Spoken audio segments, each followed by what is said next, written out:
So do you know what is your adjusted CGPA? Do you know? Do you know if you were to look at your CGPA based on what schools abroad are looking for? Do you know if you currently have first class or 2-1? Meanwhile, you're saying that you have third class. You see? You see? You see? Do you know? Hello. How are you? Today I want to talk to you about CGPA and the fact that your CGPA may be higher than you think, and we're going to talk about it in details. There's a couple of secrets I want to share with you. Woo!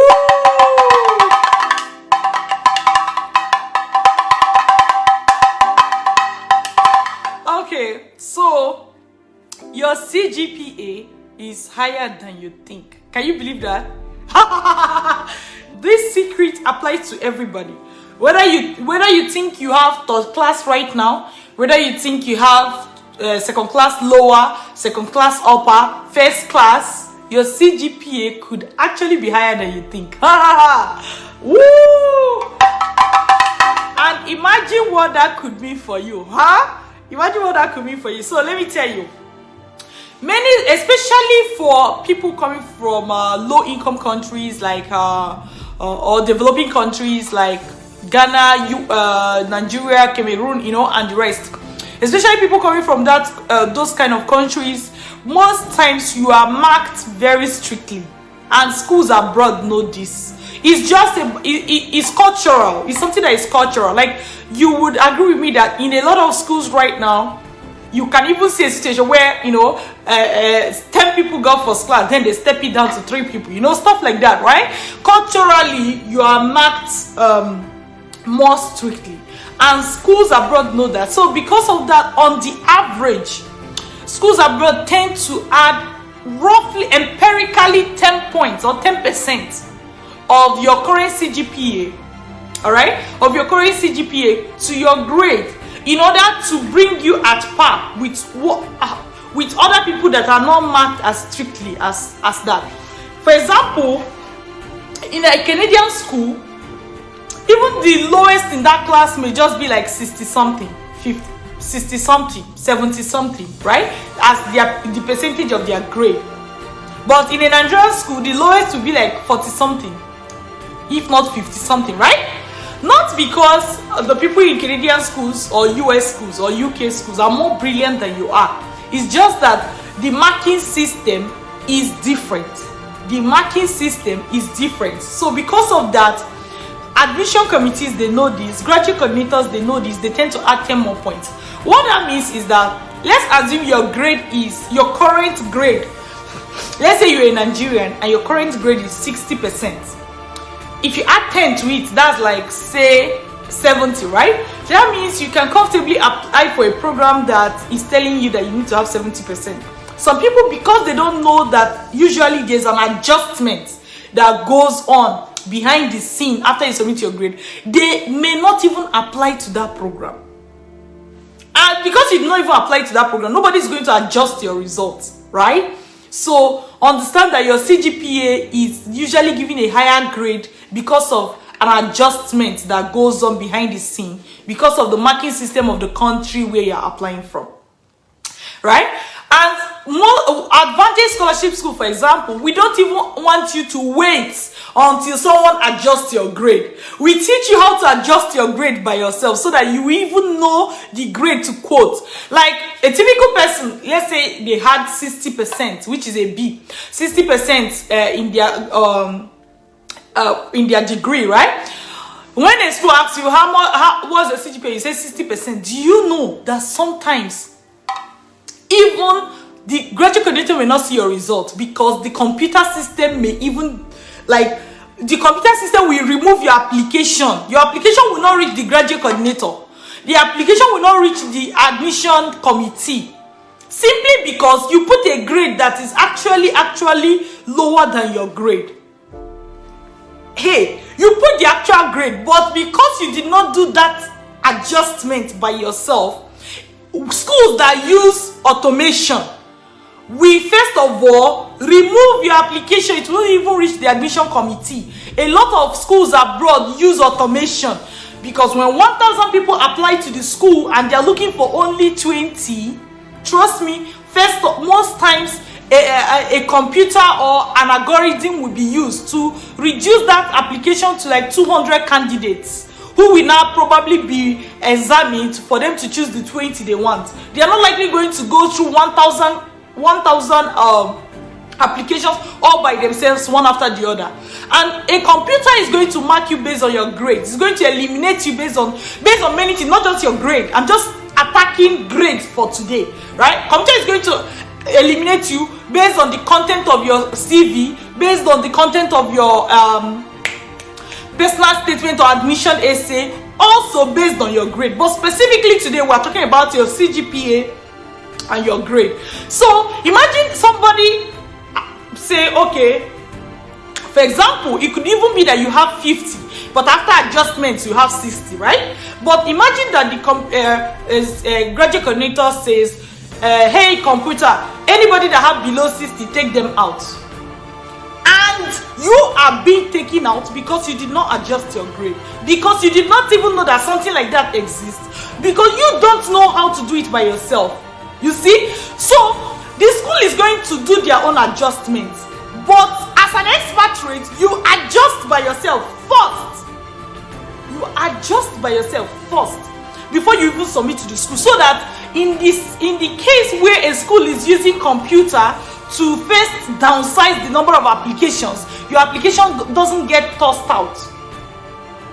All right? So one thing I want you to take away today is that your grade is most likely higher than it is right now. Number two, understand that there is an internal adjustment of grade that happens, especially for people from low-income country. It has nothing to do with the low-income country, but because most of those people, especially African countries, culturally, they mark you lower than you are being marked abroad. Like, I've been talking with a professor before who told me that he will take a second look at somebody, let's say from Ghana or Nigeria, who has 50%. That means a C. Who has 50%. Even before he or she will look at somebody in Canada who has 70. Because there's most schools in Canada, in UK, in US and many other countries, high income countries, there's what is called grade inflation. This is something they've come to realize over time. Like a student, for example, we have 75 in his grade. He knows that one is poor.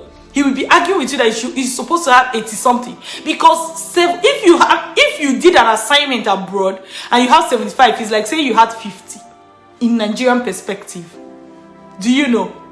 Yeah. So there is grade inflation that you did not even try. Somebody will just give you 70. But in Nigeria, you have to be the best person in the class to get 70. So there is grade inflation abroad. So they know that when you are coming from a school, like say a school in Nigeria, a school in Ghana, a school in Cameroon, a school in Uganda and stuff like that, they adjust your grade.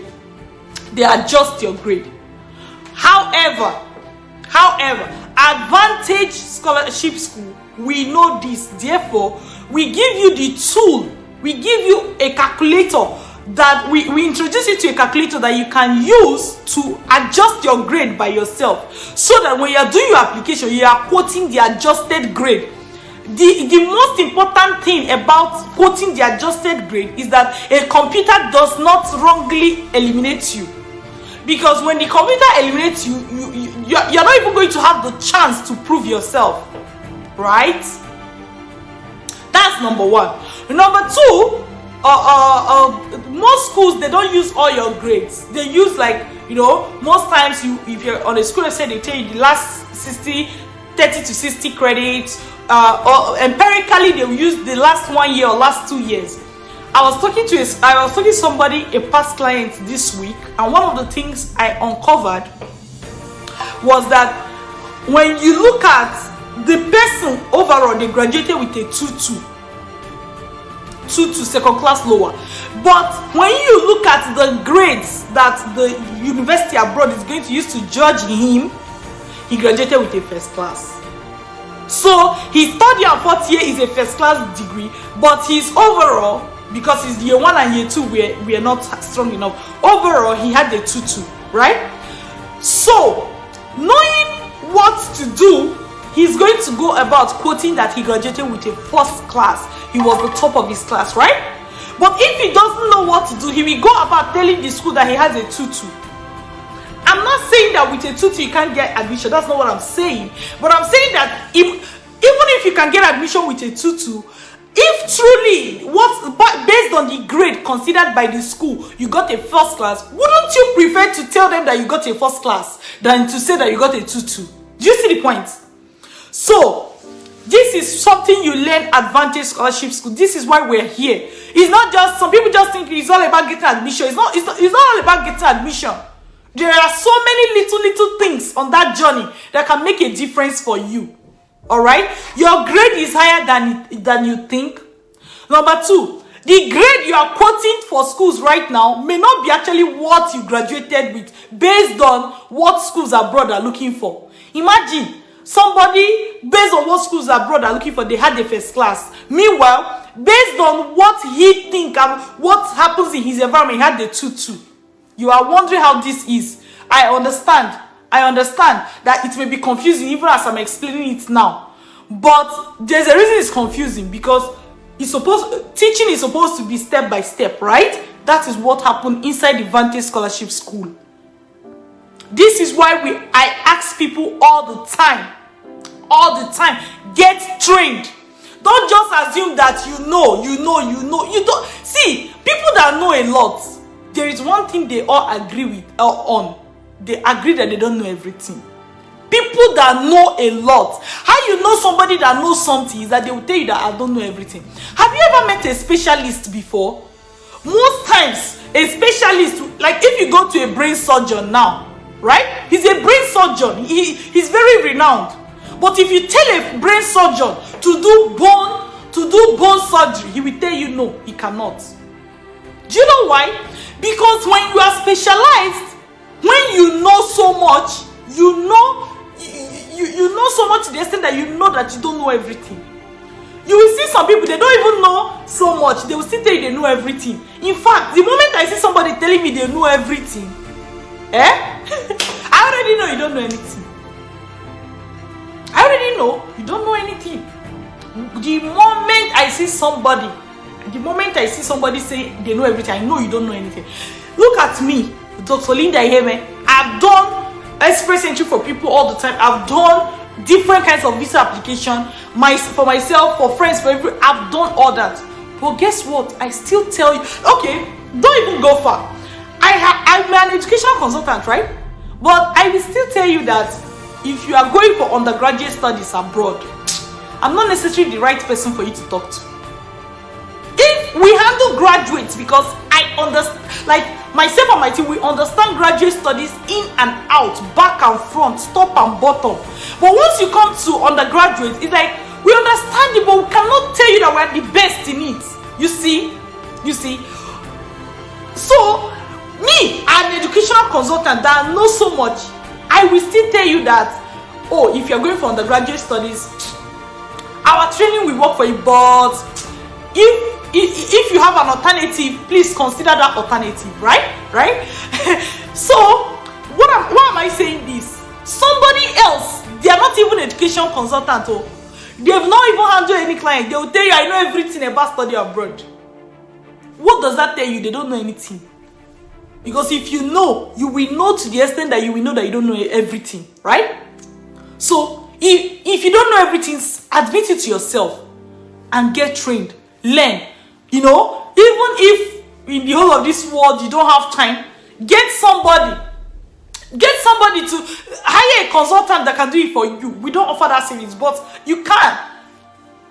Same thing. Today, if I have a law case, I cannot go and say I'm Dr. Linda, I'm smart. I must be the one that will represent myself in court. No. I will seek for the services of a lawyer.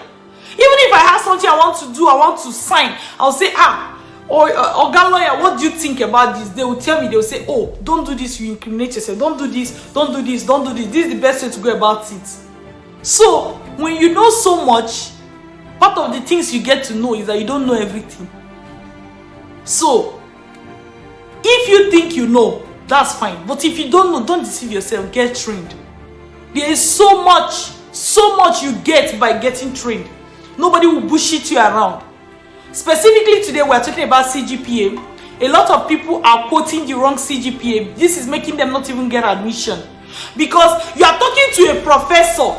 Instead of you to tell the professor the actual grade that you have based on the adjusted values, you are telling the professor based on this. Like, I'm telling you, the person I was talking with mentioned that, oh, he was talking to a professor, but I can't remember the exact story. But the person was talking to me and said, oh, I had first class based on this, and I was like, wow. But when we keep talking, we say, oh, I didn't apply for that program because I have 2-2. I'm like, no, you have first class.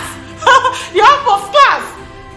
You know, and it was, I could see that it was a struggle, which is normal, but at least he knows, right? Think of the fact that maybe he didn't even know. How will he be? At least he knows. So do you know what is your adjusted CGPA? Do you know if you were to look at your CGPA based on what schools abroad are looking for? Do you know if you currently have first class or 2-1? Meanwhile, you are saying that you have third class. You see? Do you know? Get trained.